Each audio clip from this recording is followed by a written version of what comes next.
All my dear student, स्वागत है आप सबका टॉपर ऑनलाइन क्लासेस में। उम्मीद करता हूं कि आप लोग स्वस्थ होंगे, मस्त होंगे और अपनी पढ़ाई को ध्यान और मन लगा के कर रहे होंगे। अगली बार इसी प्लेटफॉर्म से पढ़कर आपको बिहार बोर्ड में टॉपर बनना है, इसलिए हमने इस संस्था का नाम रखा है टॉपर ऑनलाइन क्लासेस। आज हम लोग क्लास 12th का पोइट्री का सेक्शन का पहला chapter sweetest love I don't गो पढ़ेंगे। इसको लिखा है जॉन डॉन ने। इसी को हम लोग इन डिटेल में चर्चा करेंगे। यह एक लव पोयम है, एक प्यार वाला पोयम है, जिसमें एक पति, एक हस्बैंड अपनी वाइफ को समझा रहा है। जब उससे वो जुदा हो रहा है तो उसे वो समझा रहा है। क्या समझा रहा है, उसी की चर्चा इसमें दी गई है। पत्नी नहीं चाहती है कि वो अपने पति से दूर हो, लेकिन पति को किसी खास काम के लिए जाना एकदम जरूरी है, इसलिए वो जाना ही चाहता है, लेकिन पत्नी उसके बावजूद भी उसको रोक रही है। तो उसे समझा रहा है और उसी समझाने को बढ़िया से जॉन डॉन ने एक्सप्लेन किया है। और ये जॉन डॉन की खुद की कहानी है। उनकी खुद की वो पत्नी है, वो जॉन डॉन को ही रोक रही है। तो आइए इस चैप्टर में आगे पढ़ते हैं, क्या दिया है।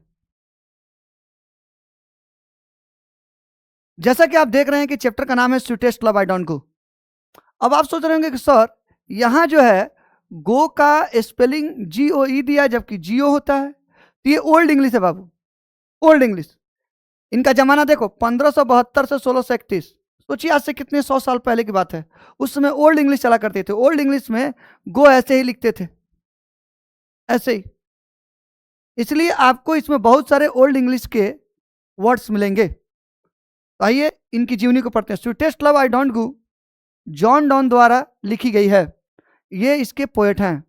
जॉन डॉन का जन्म 1572 में हुआ और मृत्यु 1631 में हो गई। John Donne was born in 1572 and died in 1631. The pioneer of new kind of lyrical and satirical verse called metaphysical. यहाँ पायोनियर का मतलब होता है खोजकर्ता। New kind of lyrical and satirical verse. Verse मतलब होता है लाइन, वर्स मतलब होता है लाइन, लिरिकल मतलब होता है लयबद्ध और सटारिकल मतलब व्यंग्यात्मक। जो जॉन डॉन थे वो खोज करता थे किसके?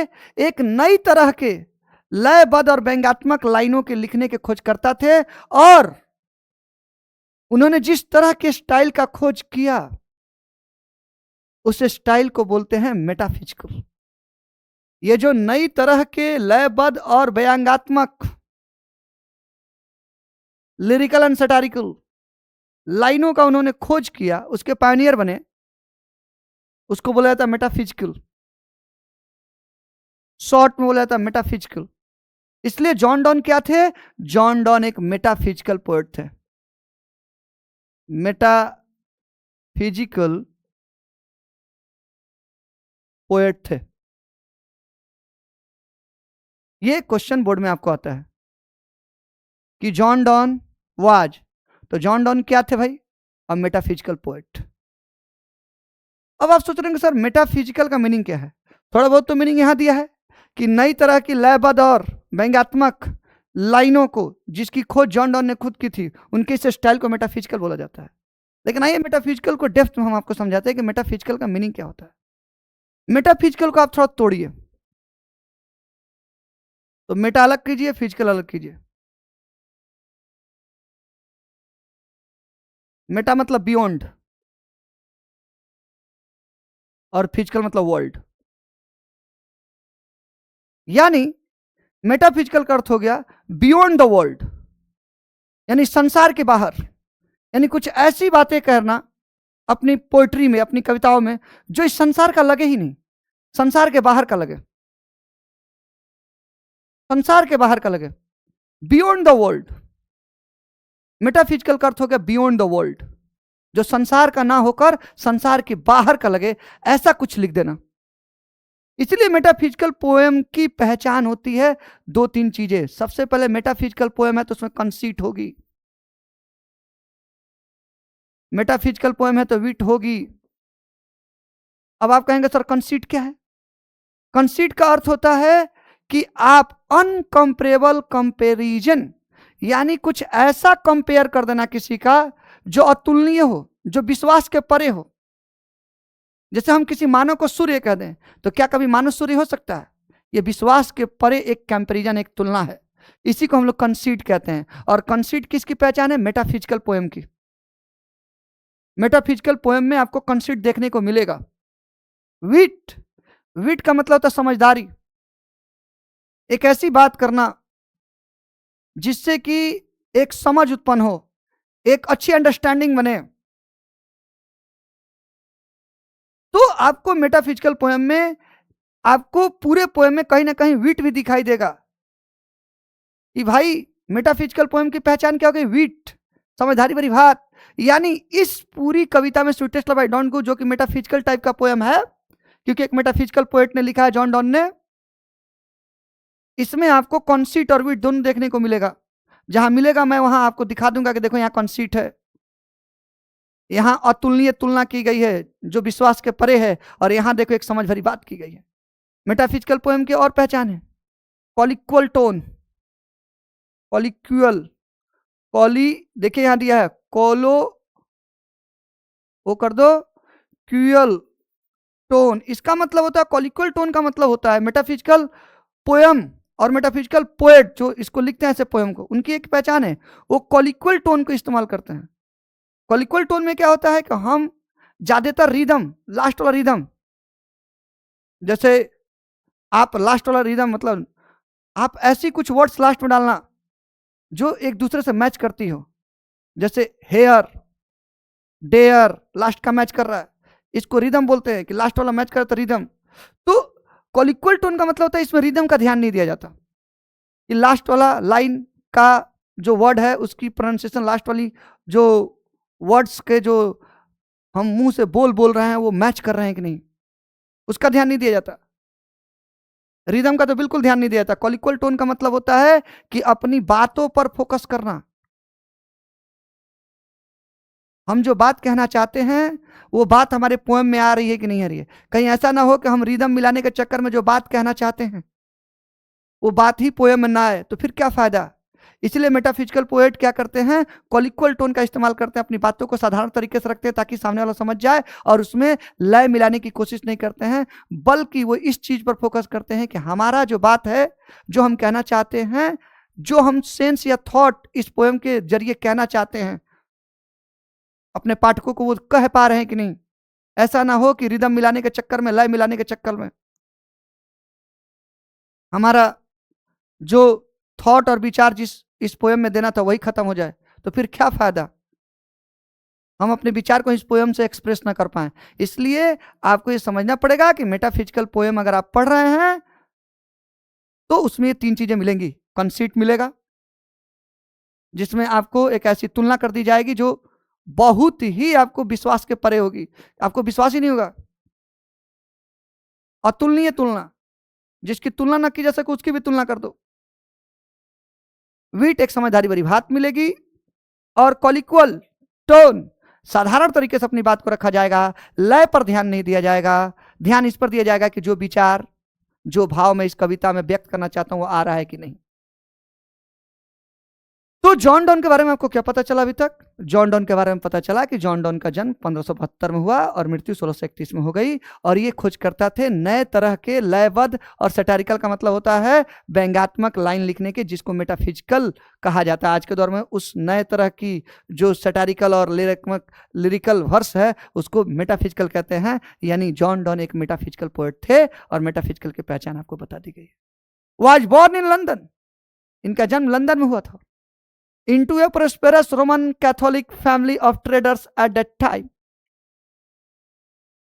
मतलब साफ है कि इनका जन्म लंदन में हुआ था। प्रोस्पेरस का मतलब होता है समृद्ध, धनी, किसी चीज की कमी ना होना। एक बहुत ही समृद्ध रोमन कैथोलिक फैमिली में, वो भी किसकी फैमिली में? व्यवसायियों के, बिजनेसमैन के, ट्रेडर्स। ट्रेडर्स मतलब होता है जो व्यवसायी है, बिजनेसमैन है, उनके घर में इनका जन्म हुआ था। तो जॉन डॉन लंदन में जन्मे, एक बहुत ही समृद्ध रोमन कैथोलिक फैमिली में जन्मे, जो कि व्यवसायियों का घर था, यानी एक व्यवसायी के घर, एक बिजनेसमैन के घर, जो कि बाय रिलीजन, धर्म के अनुसार रोमन कैथोलिक को मानने वाले थे, उनमें इनका जन्म हुआ। When England was staunchly anti Catholic.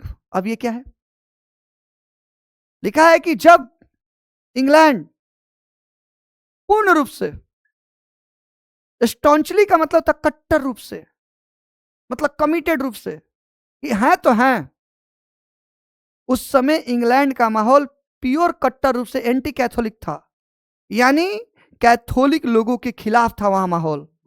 और वैसे समय में जॉन डॉन का जन्म लंदन के एक कैथोलिक फैमिली में ही हुआ था। अब सोचिए, जिस देश का माहौल कैथोलिक के खिलाफ है, उसी देश में आपका जन्म उसी तरह के फैमिली में हो जाए, कैथोलिक फैमिली में हो जाए, तो आपको बहुत सारी परेशानियों का सामना करना पड़ेगा, जो जॉन डॉन ने किया। Donne was forced to leave Oxford University without a degree because of his religion. देखिए, पहला उनको नुकसान क्या हुआ कि जॉन डॉन को फोर्स्ड मतलब जबरदस्ती, बलपूर्वक, टू लीव छोड़ने के लिए कहा गया कि छोड़ दो। क्या छोड़ दो? Oxford university. यानी जॉन डॉन को ऑक्सफोर्ड यूनिवर्सिटी जबरदस्ती करके छोड़ने के लिए मजबूर कर दिया गया। क्यों? क्योंकि उनका बिकॉज ऑफ हिज रिलीजन, क्योंकि उनका रिलीजन कैथोलिक था, और उस समय इंग्लैंड का माहौल एंटी कैथोलिक था। कौन सी यूनिवर्सिटी से निकाल दिया गया? ऑक्सफोर्ड यूनिवर्सिटी से। क्या कर रहे थे? डिग्री का कोर्स कर रहे थे, और विदाउट अ डिग्री, यानी वो डिग्री का कोर्स पूरा भी करने नहीं दिया, डिग्री लेने नहीं दिया, बीच में ही रिलीजन के कारण उनको जबरदस्ती छोड़ने पर मजबूर कर दिया गया। ही स्टडीड लॉ, लेकिन उसके बाद भी वो हार नहीं माने। ही स्टडीड, उन्होंने पढ़ाई की लॉ की, एंड रीड थियोलॉजी, और थियोलॉजी का मतलब था धर्मशास्त्र। उन्होंने कानून की पढ़ाई की और धर्मशास्त्र को पढ़ा। दोनों में अंतर है। लॉ की पढ़ाई की थी और थियोलॉजी को पढ़ा, धर्मशास्त्र को पढ़ा कि आखिर धर्म क्या कह रहे हैं। और क्यों धर्मशास्त्र को पढ़ा? क्योंकि धर्म की वजह से उनके साथ बहुत सारे भेदभाव हो रहे थे, इसलिए उन्होंने थियोलॉजी को ध्यान से पढ़ा कि क्या धर्म में ऐसा लिखा है जिसकी वजह से मेरे साथ ऐसा हो रहा है। ये क्वेश्चन बोर्ड में आया है कि John Donne studied law and read dot dot dot, तो आप मारेंगे थियोलॉजी। वो लॉ के साथ साथ थियोलॉजी पढ़े थे। ही ऑल्सो पार्टिसिपेटेड, उन्होंने भाग लिया था इन 2 नेवल एक्सपेडिशंस। एक्सपेडिशन मतलब होता है अभियान, नेवल मतलब नौसेना। उन्होंने 2 नौसेना अभियान में भाग लिया। And became secretary to a powerful noble. और जब 2 नौसेना अभियान से लौट कर आए, तो एक बहुत ही पावरफुल, बहुत ही शक्तिशाली, नोबेल मतलब होता है रईस, धनी या नेक आदमी, जो समझ लो, उसके यहाँ, एक बहुत शक्तिशाली रईस आदमी के यहाँ या बहुत ही अच्छे आदमी के यहाँ क्या हो गए? सेक्रेटरी बन गए, सचिव बन गए। आपसे पूछा जाएगा कि जब वो नौसेना अभियान से लौटे तो क्या बन गए? सेक्रेटरी बन गए। किसके? एक पावरफुल नोबेल मैन के, एक बहुत ही नेक, सज्जन और रईस, धनी टाइप शक्तिशाली व्यक्ति के। ए जॉब ही लॉस्ट, और जो जॉब उनको मिला एक पावरफुल नोबेल के यहाँ, उस शक्तिशाली व्यक्ति के यहाँ, उस जॉब को ही लॉस्ट, उन्होंने खो दिया। क्यों खो दिया? When he was briefly sent to prison, जब उनको ब्रीफली मतलब थोड़े समय के लिए, सेंट मतलब भेजा गया, जब उनको थोड़े समय के लिए जेल में भेजा गया, जिसकी वजह से जब वो थोड़े समय के लिए जेल में गए, उसकी वजह से उनको वो नौकरी खोनी पड़ी, खो दी वो नौकरी। फॉर सेक्रेटली, आखिर वो जेल क्यों गए थे? अब आप सोचेंगे सर वो जेल क्यों गए थे? For secretly marrying his patron's niece, उन्होंने चुपके चुपके शादी कर लिया था, मैरी कर लिया था। किससे? हिज पैटर्न्स नीस, पैटर्न मतलब होता है आश्रयदाता, जिन्होंने उसको रहने के लिए, जॉन डॉन को वहां पर घर दिया था, आश्रय दिया था, उन्हीं की भतीजी से उन्होंने चुपके चुपके शादी कर लिया, जिसकी वजह से आश्रयदाता ने केस किया होगा और उनको थोड़े दिनों के लिए जेल जाना पड़ा। अब इनकी भतीजी का क्या नाम था जिससे वो शादी किए थे? उस लड़की का नाम था एनमोर। एनमोर, इन्होंने एनमोर से शादी किया, जो उनके पैटर्न्स, उनके आश्रयदाता, पैटर्न मतलब आश्रयदाता की क्या थी? भतीजी थी। इसलिए इनको थोड़े दिन के लिए जेल जाना पड़ा, जिसका रिजल्ट ये हुआ कि इनको अपनी नौकरी खोनी पड़ी, जो सेक्रेटरी की नौकरी ये कर रहे थे। इन 1615 यानी 1615 में एट द एज ऑफ 42, जब वो 42 साल के हो गए, तो जॉन डॉन खाली लिखा है यहां पे, एक्सेप्टेड ऑर्डिनेशन। तो जॉन डॉन ने क्या किया? ऑर्डिनेशन को एक्सेप्ट किया, ऑर्डिनेशन ग्रहण किया। What is the meaning of ordination? Ordination एक तरह की धार्मिक पद्धति है। देखिए, दुनिया में दो चीज होती है, शिक्षा और दीक्षा। हम जो आपको दे रहे हैं वो शिक्षा है। एक होती है दीक्षा। ऑर्डिनेशन का शुद्ध हिंदी होता है दीक्षा। दीक्षा धर्म में ली जाती है। जब आप किसी धर्म शास्त्र को पढ़ते हैं और उसको कोई गुरु पढ़ाता है, कोई धर्म शास्त्र जैसे वेद पुराण, या मुस्लिमों में कुरान जिसको मौलाना पढ़ाते हैं, वेद पुराण संत लोग पढ़ाते हैं, तो ये लोग क्या कर रहे हैं? आपको धर्मशास्त्र की जानकारी दे रहे हैं। और धर्मशास्त्र की जब आपको जानकारी दी जाती है और वो आप जिस दिन पूरा कर लेते हैं, उस दिन आपके गुरु आपका दीक्षा कंप्लीट कर देते हैं। आपके शिक्षा गुरु अलग हो सकते हैं, आपके दीक्षा गुरु अलग हो सकते हैं। शिक्षा गुरु अजहर सर हो सकते हैं, क्योंकि आपको इंग्लिश पढ़ा रहे हैं, हिंदी पढ़ाएंगे, साइंस पढ़ाएंगे, ये शिक्षा हो गई, तो हम शिक्षा गुरु हो जाएंगे, दीक्षा गुरु नहीं होंगे। हम आपको धर्म शास्त्र की ज्ञान नहीं दे रहे हैं। ऑर्डिनेशन मतलब दीक्षा प्राप्त करना। तो जॉन डॉन 42 साल की उम्र में 1615 में क्या ग्रहण किया? दीक्षा को ग्रहण किया। अपनी धार्मिक शास्त्रों के ज्ञान को ग्रहण किया। और ये ग्रहण इन्होंने कहा किया? अब ऑर्डिनेशन, चूंकि ये ईसाई थे, रोमन कैथोलिक ईसाई के अंतर्गत आते हैं, तो ईसाई लोग अपनी दीक्षा कहां ग्रहण करेंगे? चर्च में, इन द एंजेलिकन चर्च। और ये एक चर्च था, क्या नाम था? एंजेलिकन चर्च में इन्होंने ये दीक्षा ग्रहण की थी। मैं चाहूं तो आपको ये भी बता सकता हूं कि दीक्षा कैसे ग्रहण किया जाता है, लेकिन इतना डेप्थ में जाने से लेक्चर लंबा हो जाएगा। आपको बस इतना ही याद रखना है कि इन्होंने अपने धर्म की जो दीक्षा होती है, धर्म की जो ज्ञान होती है, उसको दीक्षा बोलते हैं, उस ऑर्डिनेशन को इन्होंने एंजेलिकल चर्च में क्या किया था? ग्रहण किया था। और उसके बाद अब जब आप धर्म का ज्ञान आपको मिल गया, दीक्षा मिल गई, तो क्या आप दूसरे को वो ज्ञान दे सकते हैं कि नहीं? बिल्कुल दे सकते हैं। आप अच्छे से अंग्रेजी पढ़ लिए तो क्या आप अंग्रेजी के टीचर नहीं बन सकते? बिल्कुल बन सकते हैं। उसी तरीके से जब इन्होंने धर्म की दीक्षा ले ली, तो क्या ये धर्म का प्रचार कर सकते हैं? बिल्कुल कर सकते हैं। इसके बाद इन्होंने धर्म का प्रचार करना शुरू किया। Soon became one of the greatest preacher. और बहुत जल्द ये प्रीचर मतलब तो उपदेशक, अपने धर्म के महानतम उपदेशक में से एक बन गए ऑफ हिज टाइम, अपने समय के। इन लव, प्यार में उन्होंने, प्यार में मतलब प्यार वाली कविताएं लिखते समय, प्यार में मतलब वो वाला प्यार नहीं कि किसी लड़की से प्यार कर, वैसे तो इन्होंने प्यार करके ही शादी किया था, नो डाउट। किससे किया था? एनमोर से। इनकी बीबी का नाम याद रखेगा, एनमोर। तो प्यार में का मतलब ये नहीं है कि किसी लड़की से प्यार कर रहे हैं। प्यार में का मतलब होता है कि प्यार वाली कविता लिखते समय इन्होंने क्या किया? लिरिसिज्म मतलब होता है कि प्यार वाली कविता की लाइनें, लिरिक्स, लाइन लिखते समय इन्होंने Donne broke completely with the Petrarchan tradition. पहले लोग जब कविता लिखते थे तो पेट्रार्चल ट्रेडिशन को फॉलो करते थे। इसी ट्रेडिशन को फॉलो करके कविताएं लिखी जाती थी। लेकिन जॉन डॉन ने प्यार वाली कविताओं की लिरिक्स यानी लाइनिंग लिखते समय, लिरिसिज्म करते समय, जॉन डॉन ने पूरा का पूरा तोड़ दिया। किसको तोड़ दिया? पेट्रार्चल ट्रेडिशन। उन्होंने पेट्रार्चल ट्रेडिशन को फॉलो नहीं किया, पूरा को पूरा तोड़ दिया, मतलब इस परंपरा को तोड़ दिया। उन्होंने कहा कि नहीं, हम पेट्रार्चल ट्रेडिशन से नहीं लिखेंगे, हम किसी भी कीमत पर पेट्रार्चल ट्रेडिशन से नहीं लिखेंगे। और उन्होंने एक नया तरीका अपनाया लव पोएम लिखने का, लव पोएम की लाइनें लिखने की। और वही आगे दिया, introducing an intellectual and colloquial tone. और उन्होंने इंट्रोड्यूस किया, एक नई चीज को लाए, an intellectual and colloquial tone, एक बौद्धिक और साधारण रूप में अपनी बातों को रखने वाला टोन लेकर आए। उसी टोन का आपने मेटाफिजिकल पढ़ा।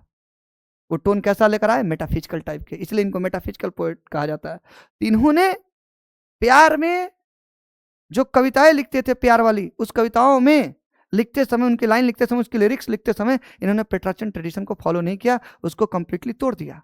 और नई तरह की पद्धति को, कविता लिखने की नई तरह के सिस्टम को लाए, इंट्रोड्यूस किया। और वो कैसा सिस्टम था? इंटेलेक्चुअल एंड कॉलिक्वल टोन, जो एकदम बौद्धिक बुद्धिजीवी टाइप।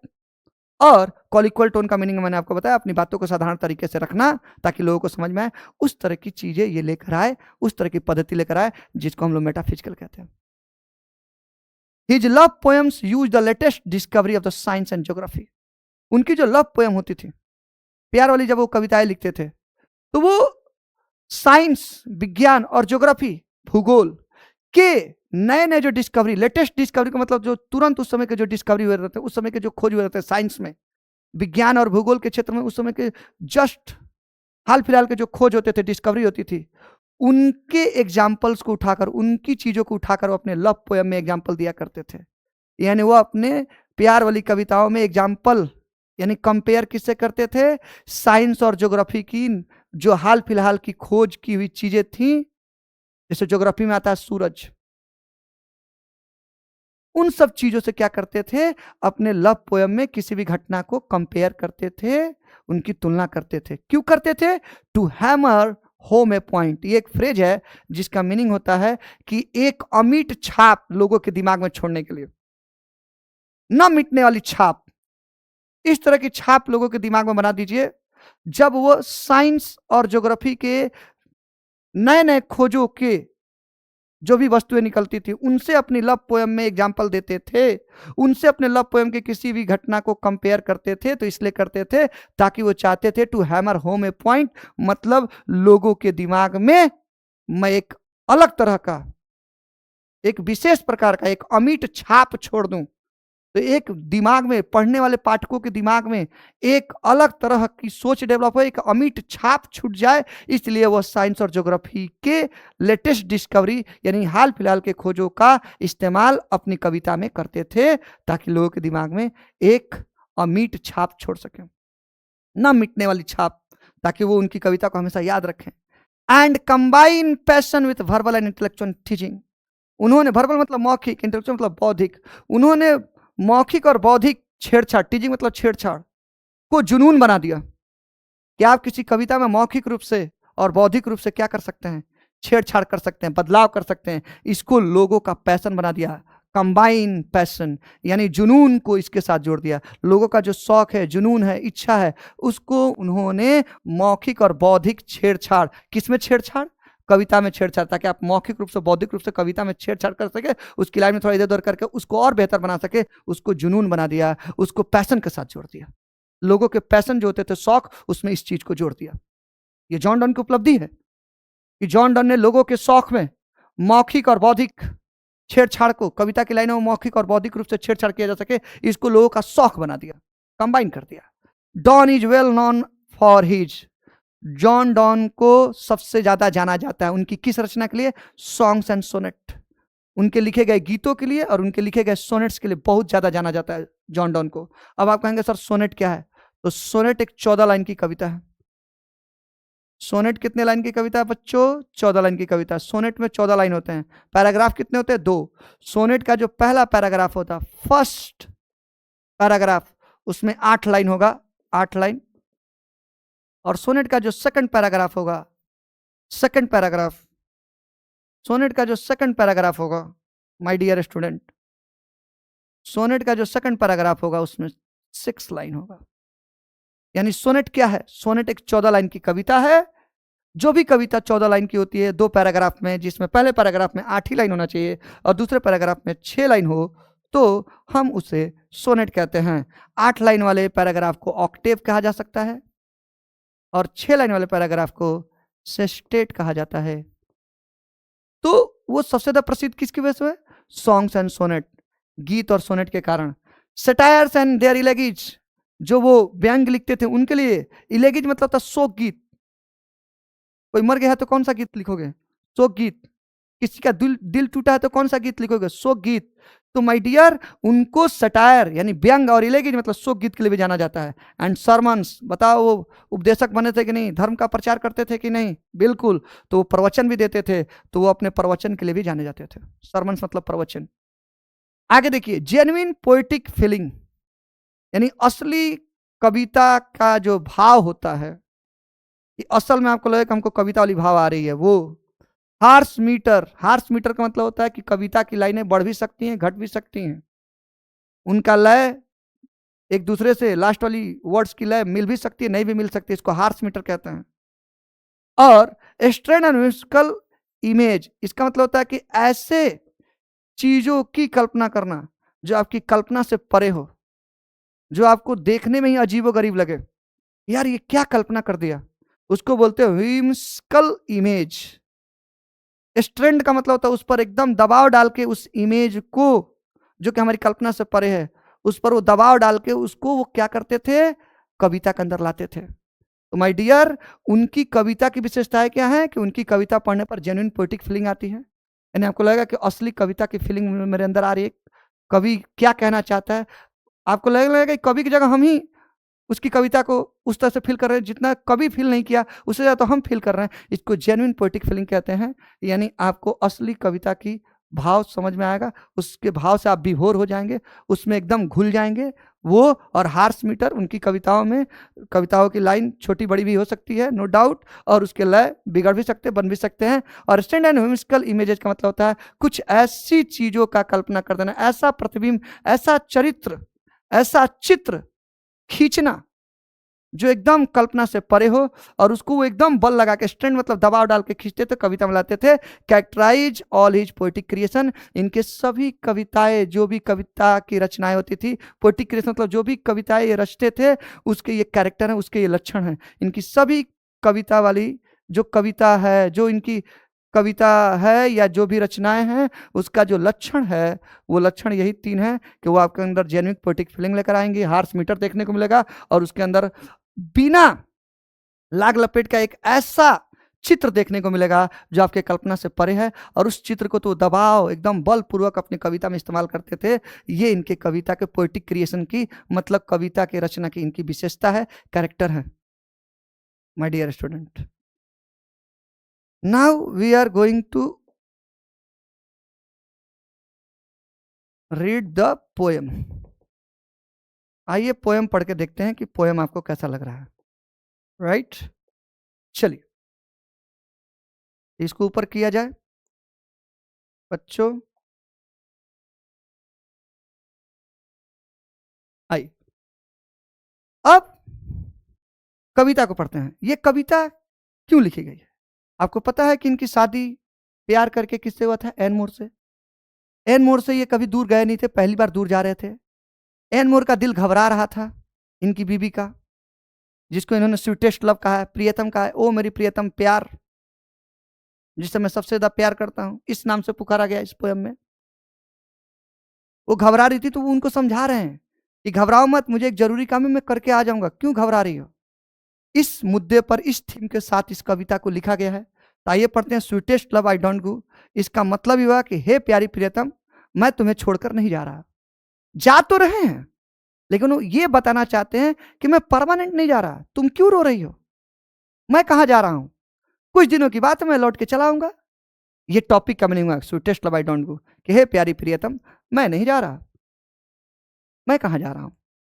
आइए पोएम को देखते हैं। Sweetest love I don't go, sweetest love I don't go. ओ प्यारी प्रियतम, मैं कहीं नहीं जा रहा, तुम्हें घबराने की जरूरत नहीं है। फॉर वियरनेस ऑफ थी, ऐसा नहीं है। थी देखिए, ओल्ड इंग्लिश में थी मतलब होता है यू, ऐसा नहीं है। वियरनेस मतलब होता है उब जाना, उब जाना, किसी से बहुत ज्यादा उब जाना। ऐसा नहीं है कि मैं तुमसे बहुत उब गया हूं, अब मेरा मन तुम्हारे साथ लग नहीं रहा है, अब मुझे बोर फील होता है तुम्हारे साथ, इसलिए मैं कहीं जा रहा हूं। ऐसा नहीं है, तुम ऐसे विचार दिल में मत लाओ। Sweetest love I don't go, हे प्यारी प्रियतम, मैं नहीं जा रहा। फॉर वियरनेस ऑफ थी, तुमसे उब कर नहीं जा रहा है। अगर ऐसा विचार तुम्हारे दिमाग में आ रहा है तो इसको निकाल दो। मैं उब कर नहीं जा रहा है, मैं जा रहा हूं और लौट के तुरंत आऊंगा, इसलिए किसी प्रकार की तुम्हारे दिल में बेचैनी नहीं होनी चाहिए। Nor in the hope the world can show, nor in the hope the world can show a fitter love for me, और ना ही होप माने आशा, ना ही मैं इस आशा में जा रहा हूं द वर्ल्ड कैन शो कि दुनिया दिखाएगी। क्या दिखाएगी? ये फिटर लव फॉर मी, मेरे प्रति एक सच्ची मोहब्बत दिखाएगी, जतलाएगी। मैं उस सच्ची मोहब्बत को ढूंढने के लिए नहीं जा रहा। मैं इस आशा में नहीं जा रहा कि the world can show A fitter love for me. यह फिटर लव का मतलब होता है सच्ची मोहब्बत।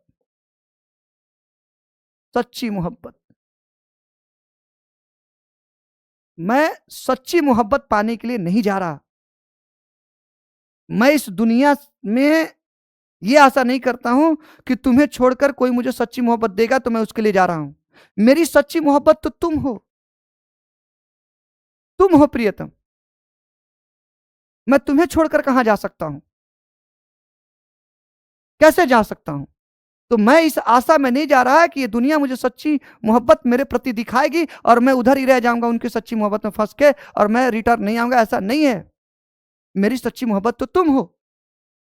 But since that I must die at last, लिखा है I must die at last. प्रियतम, एक ना एक दिन, आज तो तुम मुझे जाने से रोक रही हो और इतना रो रही हो, लेकिन जरा बताओ उस दिन क्या होगा जिस दिन मैं परमानेंट दुनिया से चला जाऊंगा, मेरी मौत हो जाएगी। मैं भी तो एक इंसान हूं, मुझे भी तो एक ना एक दिन मरना है। मैं कोई अमृत पी के तो आया नहीं हूं कि अमर हो जाऊंगा। मैं कभी मरूंगा नहीं। Since that I must, must मतलब जरूर, 100%, डाई एट लास्ट। डाई मतलब मरना, एट लास्ट अंततः एक ना एक दिन मुझे मरना तो है ही प्रियतम। अगर मेरे 2-3 दिन तुम्हारे से दूर जाने पर तुम्हें इतनी बेचैनी हो रही है तो बताओ जिस दिन मैं मर जाऊंगा उस दिन क्या करोगे? उस दिन तो मैं जिंदा हो नहीं सकता। 30 बेस्ट, यहां 30 बेस्ट नहीं लिखा, ये 20 बेस्ट है। तो यही अच्छा रहेगा। क्या अच्छा रहेगा? To use myself in jest. Jest मतलब मजाक होता है, कि तुम मजाक में ही मेरे को मरा हुआ समझ लो। मैं अभी जा रहा हूं कुछ दिन के लिए, तो मजाक में ही समझो कि मैं मर गया हूं। और राइटर ऐसा क्यों कर रहा है कि तुम मजाक में समझो कि मैं मर गया हूं? दस बाई फेंट डेथ टू डाई। फेंट मतलब झूठा, डेथ मतलब मौत। तुम समझो झूठा ही सही, समझो झूठा ही सही, लेकिन तुम झूठ में ही मान लो कि मैं मर गया हूं। फेंट डेथ टू डाई, झूठी मौत ही मानो, लेकिन मानो कि मैं मर गया हूं। अब राइटर ऐसा क्यों कह रहा है लास्ट में कि प्रियतम एक ना एक दिन मुझे मरना ही है। उस दिन जब मैं मर जाऊंगा सही में, उस दिन तो मैं लौट के नहीं आऊंगा, फिर तुम कैसे जियोगी? आज मैं तुमसे 2-3 दिन के लिए जा रहा हूं तो इतना रो रही हो। मेरे इस 2-3 दिन के जुदाई को तुम समझो झूठ में ही सही, लेकिन तुम मजाक में ही सही, झूठी मौत ही सही, लेकिन तुम समझो कि ये 2-3 दिन मैं तुमसे दूर हूं तो समझो मैं मर गया हूं। ऐसा इसलिए कर रहे हैं राइटर, ताकि राइटर नहीं चाहते कि मेरे मरने के बाद, मेरे मरने के बाद, मेरे मरने के बाद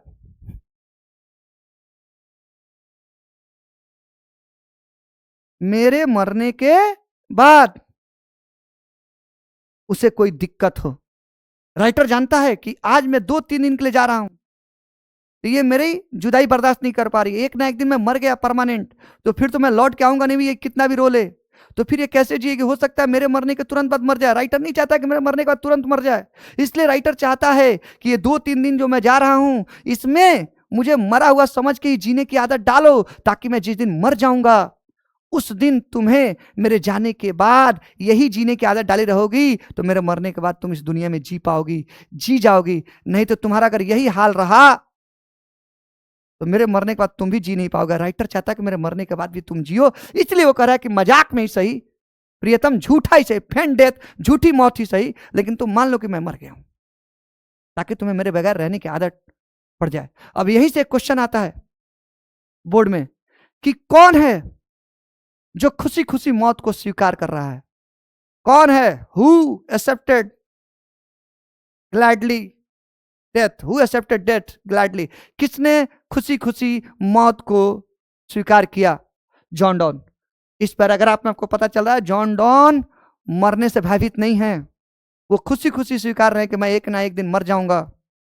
यही क्वेश्चन बोर्ड में कई बार आया है कि कौन खुशी खुशी मौत को स्वीकार रहा है, और आप लोगों को समझ में नहीं आता कि किस चैप्टर से आया है। इसी चैप्टर से आया है और इसी पैराग्राफ से। एस्टर नाइट, अब देखिए सेकंड पैराग्राफ में, इसके बाद भी उनकी बीवी नहीं मानी कि नहीं नहीं आप मुझे छोड़कर मत जाइए, मेरा दिल घबरा रहा है। तो फिर देखिए आगे क्या कहते हैं, yesternight the sun went hence. Yesternight मतलब था पिछली रात। पिछली रात को सूरज प्रियतम चला गया था, and yet is here today, और देखो आज दिन को ये तुम्हारे सामने है। यानी इस एग्जाम्पल से उसको क्या समझाना चाहते हैं? अपनी प्रियतम को समझाना चाहते हैं कि प्रियतम, जिस तरह से सूर्य पिछली रात को गया था और देखो आज तुम्हारे सामने है, उसी तरीके से मैं जा रहा हूं और मैं भी तुम्हारे सामने कुछ दिन में उपस्थित हो जाऊंगा। तुम मान क्यों नहीं रही हो? सूर्य गया तो आया कि नहीं आया? पिछली रात को गया था और देखो आज सुबह तुम्हारे सामने है। उसी तरीके से मैं जा रहा हूं और मैं भी बहुत जल्द ही तुम्हारे सामने हाजिर हो जाऊंगा। यानी यहां पर राइटर ने अपनी तुलना, अपनी यात्रा की तुलना, राइटर पोएट ने अपनी तुलना किससे की है? सन से। यही एक कंसीट है। क्या कभी आदमी सूरज के मुकाबला कर सकता है? सूर्य के मुकाबले में खड़ा हो सकता है? बिल्कुल नहीं। सूरज क्या है और आदमी क्या है? लेकिन राइटर ने पोएट की तुलना, जॉन डॉन की तुलना सूरज से कर दी है। आगे तो और बड़ी तुलना करेंगे, और बड़ी तुलना करेंगे। आपसे ये क्वेश्चन बोर्ड में पूछा जाएगा कि जॉन डॉन ने अपनी तुलना किससे की है, या पोएट की तुलना किससे की गई है? सन से की गई है। नेक्स्ट आगे देखिए, आगे line, he has no desire nor sense, he has no desire nor sense. सूरज के पास तो कोई इच्छा भी नहीं थी प्रियतम, और ना ही किसी प्रकार के उसके अंदर विचार और भाव थे किसी से मिलने का। सूरज के पास ना तो कोई हैज है, ये ओल्ड इंग्लिश में हाथ को हैज पढ़ो, तो he has no desire nor sense. उसके पास, सूर्य के पास तो कोई इच्छा भी नहीं थी, ना कोई भाव था, ना कोई सेंस था, फिर भी वो आ गया। Nor half so short way, उसके पास कोई छोटा आधा रास्ता भी तो नहीं है, वो अपने उसी रास्ते से होते हुए आ गया। उसके पास छोटे रास्ते भी नहीं है, उसको किसी से मिलने की इच्छा भी नहीं है, उसके पास, उसके अंदर कोई भाव भी तो नहीं है। देन फियर नॉट मी, इसलिए मेरे बारे में तो बिल्कुल डरने की जरूरत नहीं प्रियतम। मेरे बारे में तो तुम बिल्कुल मत डरो कि मैं जा रहा हूं तो नहीं आऊंगा। जिस सूरज के पास ना किसी से मिलने की इच्छा है, ना भाव है, ना छोटे रास्ते हैं, वो कल रात को गया और आज सुबह आ गया, तो मेरे बारे में क्यों डर रही हो?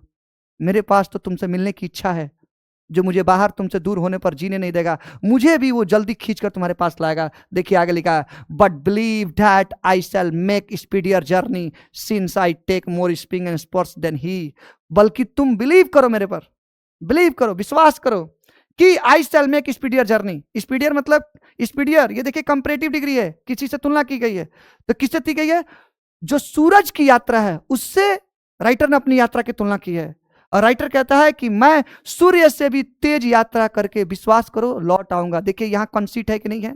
एक अतुलनीय तुलना है कि नहीं है? सूर्य की और सूर्य की यात्रा और आदमी की यात्रा एक हो सकती है क्या? यही कंसीट है इस चैप्टर में।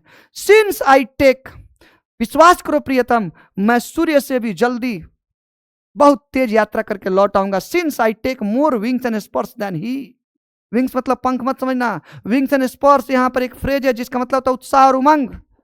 प्रियतम, आई टेक मोर, मेरे पास हैं, क्या है? बहुत सारे उत्साह और उमंग है। किस चीज का उत्साह और उमंग है? तुमसे मिलने का।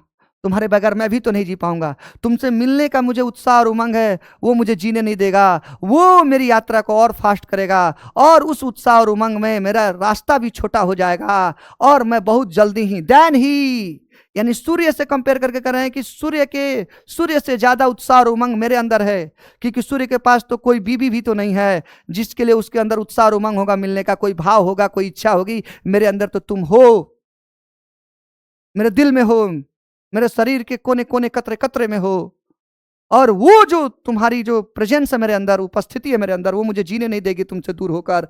तो वो जो उत्साह और उमंग होगा मुझे तुमसे दोबारा मिलने का, वो उत्साह और उमंग उस सूर्य के उत्साह और उमंग से तो ज्यादा ही है।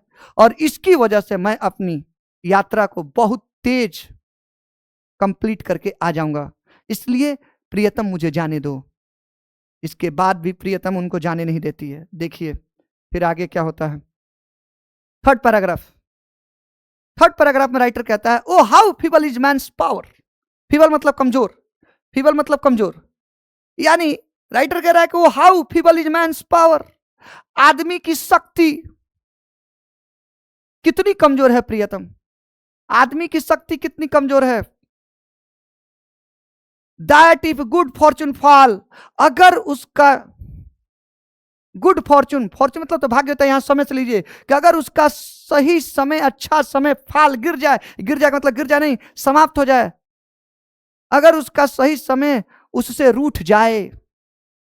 प्रियतम जरा सोचो कि आदमी की शक्ति, how feeble is man's power, आदमी की शक्ति कितनी कमजोर है कि अगर उसका गुड फॉर्चून, उसका सही समय, फाल मतलब खत्म हो जाए, रूठ जाए, उससे चला जाए, उसका सही समय खत्म हो जाए आदमी का, तो cannot add another hours, तो वो अपने खत्म हुए सही समय में एक अच्छा घंटा सही समय का जोड़ नहीं सकता। बिल्कुल, किसी व्यक्ति का सही समय चला जाए तो अपने सही समय में से 1 घंटा लाकर उसमें ऐड करके 1 घंटा बढ़ा नहीं सकता। कितनी इंसान की शक्ति कमजोर है कि उसका अगर सही समय उसके हाथ से फिसल जाए तो अपने सही समय में 1 घंटा अलग से सही समय का जोड़ नहीं सकता। और क्या, nor a lost hour recall, lost मतलब खोया हुआ घंटा, वह खोया हुआ समय जो उसका अच्छा समय था, रिकॉल मतलब दोबारा बुलाना, नॉर मतलब नहीं, यानी वो अपने अच्छे समय जिसको खो चुका है, लॉस्ट कर गया है, उसको रिकॉल पुनः बुला भी तो नहीं सकता। ना तो उस बीते हुए समय में एक अच्छा घंटा जोड़ सकता है, ना ही अच्छे बीते हुए समय को दोबारा बुला सकता है। बट कम बैड चांस, इसलिए प्रियतम हर, बट कम बैड चांस का मतलब हो गया कि प्रियतम हर किसी के जीवन में बुरा समय आता है, बुरा चांस आता है, बुरा समय आता है, और ये हमारा बुरा समय चल रहा है क्योंकि हमें तुमसे दूर होना पड़ रहा है। और प्रियतम तुम देख लो, इंसान की शक्ति यहां कमजोर होती है, वो अच्छे समय का 1 घंटा जोड़ नहीं सकता, पुराने समय को बुला नहीं सकता। इंसान के जीवन में बुरा समय का आना एकदम तय है, इस बात को तुम मानो। और हम लोग का बुरा समय आ गया है, हम लोग का बुरा समय आ गया है प्रियतम, क्योंकि हम एक दूसरे से जुदा हो रहे हैं। अब इस पैराग्राफ में आगे क्या कहते हैं, and we join to it, we join to it, we join to it our strength, we join to it our strength.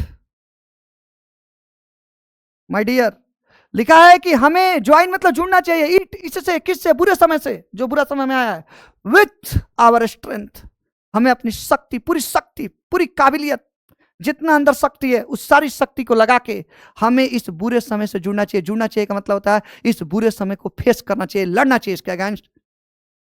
प्रियतम, अब हम लोग के जीवन में बुरा समय आ गया है, और बुरे समय में राइटर क्या कह रहा है कि बुरे समय में घबराना नहीं चाहिए, वी ज्वाइन टू इट, हमें इस बुरे समय को ज्वाइन करना चाहिए, यानी हमें इस बुरे समय को ज्वाइन का मतलब जुड़ना नहीं चाहिए, हमें इस बुरे समय के खिलाफ लड़ना चाहिए।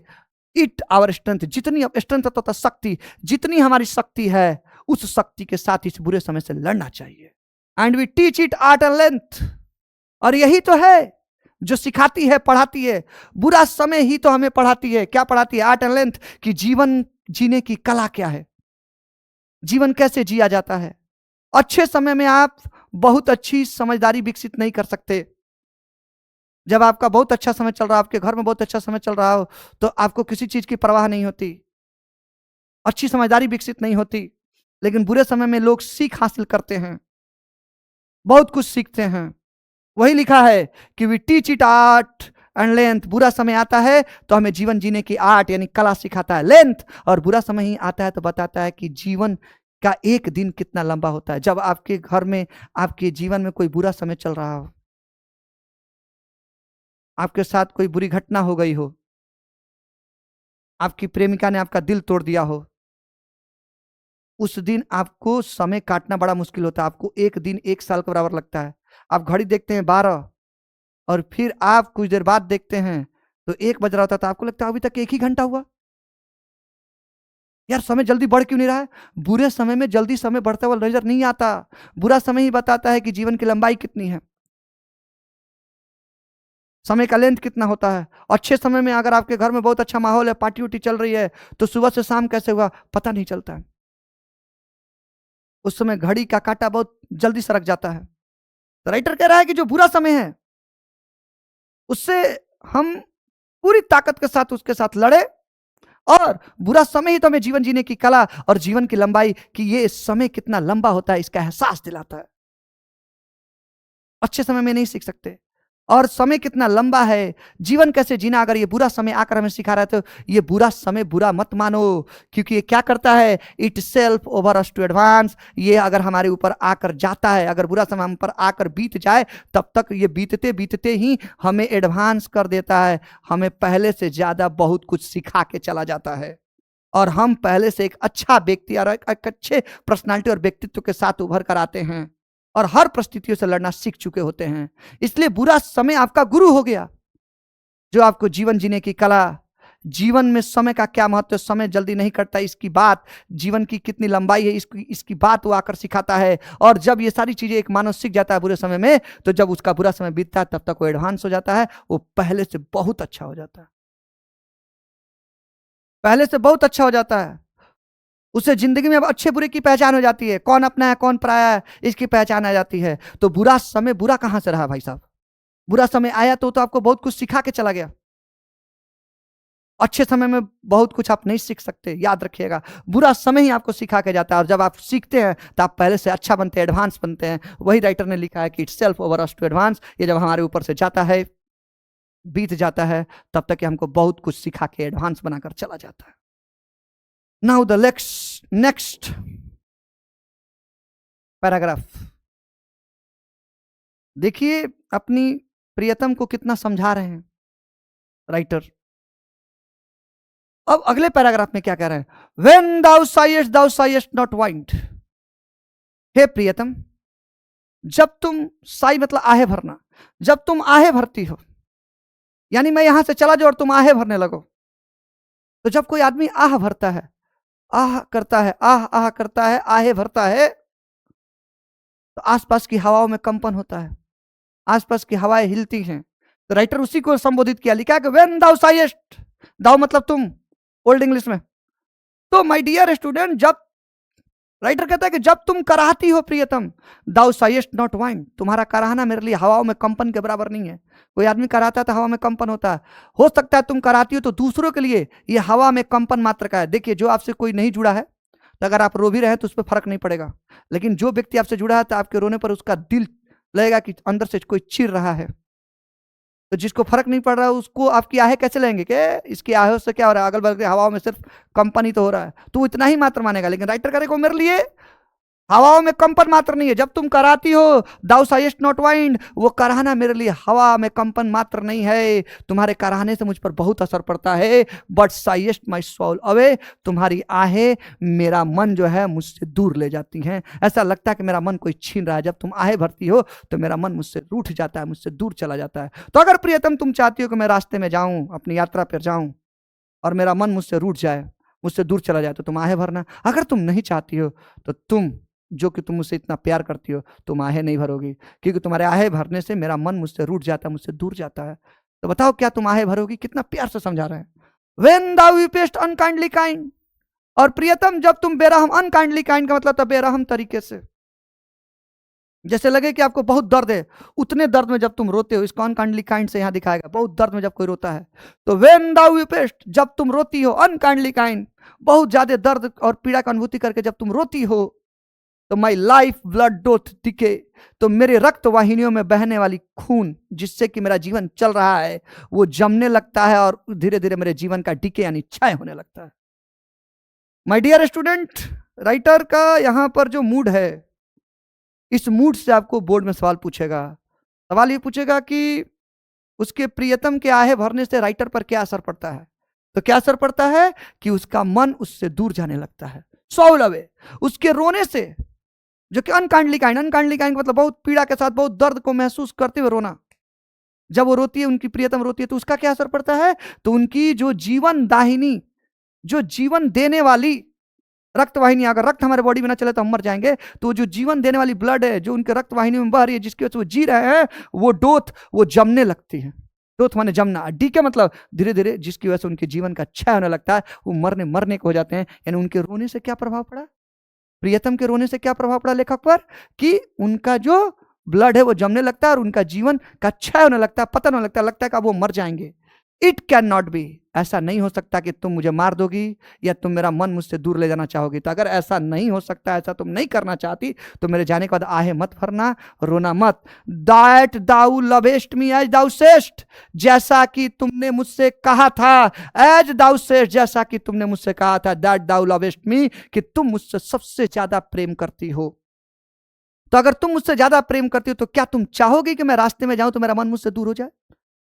तो प्रियतम बोलेगी नहीं, इसके लिए तुम्हें आहे नहीं भरना है। क्या तुम चाहोगी कि मेरी जो जीवन देने वाली रक्त मेरी वाहिनियों में बह रही है वो जम जाए और मेरे जीवन का अच्छा हो जाए, मैं मर जाऊं? तो प्रियतम कहेगी बिल्कुल नहीं। तो तुमको रोना नहीं है। कितना बढ़िया बात समझाए हैं कि जैसा कि तुमने मुझसे कहा था कि तुम मुझसे बहुत ज्यादा प्यार करती हो, इफ इन दाइन माई लाइफ दाउ वेस्ट, इसलिए तुम मेरी जिंदगी को वेस्ट बर्बाद नहीं करोगी, तुम रो कर या आहे भरकर बर्बाद होने नहीं दोगी। Thou art the best of me, और यही जो कला है कि तुम आहे नहीं भरोगी, रोग नहीं, ये हम दोनों के लिए क्या है, अच्छा है, बेस्ट रहेगा कि मेरे जाने के बाद तुम रोना मत, आहे मत भरना, ये हम दोनों के लिए बेस्ट रहेगा। अब आइए अगले पैराग्राफ पर चलते हैं। तो माय डियर स्टूडेंट, अगले पैराग्राफ पर आइए। लिखा है let not thy divining heart. Thy मतलब तुम या तुम्हारे, नॉट मतलब नहीं, डिवाइनिंग हर्ट, लेट माने दो, आने दो। डिवाइनिंग हर्ट का मतलब होता है पवित्र दिल। प्रियतम तुम अपने पवित्र से दिल में, तुम्हारा दिल बहुत पवित्र है, तुम अपने डिवाइनिंग हर्ट पवित्र दिल में, अपने तुम्हारे, दाई मतलब तुम्हारे, तुम्हारे पवित्र दिल में यानी अपने पवित्र दिल में मत आने दो। लेट नॉट दाई, मत आने दो, अपने तुम्हारे पवित्र दिल में मत आने दो। क्या आने दो? फॉर थिंक मी एनी इल, मेरे बारे में, इल मतलब बुरा, यहाँ बीमार नहीं होगा, बुरा, हमारे बारे में कुछ भी बुरा मत आने दो, मेरे बारे में कुछ भी बुरा विचार मत करो कि मैं उधर जाऊंगा उधर ही रह जाऊंगा, कोई मुझे तुमसे सच्ची मोहब्बत देगा तो मैं उसी के साथ रहने लगूंगा, मैं लौट कर नहीं आऊंगा। फॉर थिंक मी एनी इल, मेरे बारे में कुछ भी बुरा मत सोचो। फॉर थिंक मतलब पहले से कुछ बुरा मत सोचो। फॉर थिंक मी, मेरे बारे में पहले से कुछ मत सोचो। एनी इल, कुछ भी बुरा मत सोचो। माय डियर, मेरी प्रियतम, मत सोचो, अपने पवित्र से दिल में ऐसे विचार मत आने दो, कोई बुरा विचार मेरे बारे में मत आने दो, मत सोचो मेरे बारे में पहले से कुछ बुरा। डेस्टिनी में टेक दाई पार्ट, जो भाग्य है, दाई पार्ट का मतलब यहाँ पे खेल होगा, भाग नहीं होगा, यानी जो भाग्य है वो अपना भाग तो निभाएगी ही, भाग मतलब खेल, यानी भाग्य अपना खेल तो खेलेगी ही। प्रियतम, भाग्य का लिखा ही है कि आज हमको तुमसे जुदा होना पड़ रहा है, अब मैं रास्ते में जा रहा हूं तो भाग्य तो अपना खेल खेलेगी। क्या होगा? And may thy fears fulfil, और हो सकता है जो तुम्हारे दिल के अंदर जो फियर है, जो डर आ रहे हैं, जिस चीज को तुम लेकर सोच कर डर रही हो, वो सारे डर भाग्य क्या कर दे, पूरा कर दे। यानी तुम सोच रहे हो कि मैं उधर जाऊंगा तो नहीं आऊंगा, तो हो सकता है भाग्य पूरा कर दे, इसलिए ऐसा मत सोचो। किसी के जाने पर बुरा नहीं सोचते। हमारे यहाँ भी बिहार में एक कल्चर है कि कोई घर से जाता है तो घर के लोग कहते हैं कि वो बाहर गए हैं, विदेश जा रहे हैं या बॉम्बे कमाने जा रहे हैं, तो घर में जब तक वो पहुंच नहीं जाते कर कर कर कर लड़ाई उड़ाई मत करो, क्योंकि इसका प्रभाव उस पर पड़ जाएगा। कुछ बुरा अगर हम लोग सोचेंगे तो उस बुरा का असर उस पर हो जाएगा जो बाहर है। उसी को यहाँ पर उन्होंने कहा है कि प्रियतम, भाग्य तो अपना खेल खेलेगी, मे दाई फियर्स फुलफिल, हो सकता है कि तुम्हारे दिल में जो भी फियर्स हैं, जो भी डर आ रहे हैं मेरे बारे में लेकर कि मैं जाऊंगा तो उधर ही रह जाऊंगा, सच्ची मोहब्बत मिल जाएगी, मैं कभी नहीं आऊंगा, तो हो सकता है उसको भाग्य क्या कर दे, फुलफिल, पूरा कर दे। इसलिए मत आने दो, अच्छा ख्याल रखो मेरे बारे में, ताकि भाग्य अगर उसको पूरा भी करे तो मेरे साथ अच्छा होगा और तुम्हारे लिए भी अच्छा होगा। बट थिंक दैट वी, बल्कि तुम ऐसा सोचो कि हम लोग आर हैं, हम लोग हैं, एक साथ हैं। But turn aside to sleep, तुम ऐसा सोचो जब भी बेड पर जाओ तो तुम सोचो कि वी आर, यानी हम लोग हैं, एक साथ हैं, लेकिन एक ही बेड पर सोए हैं।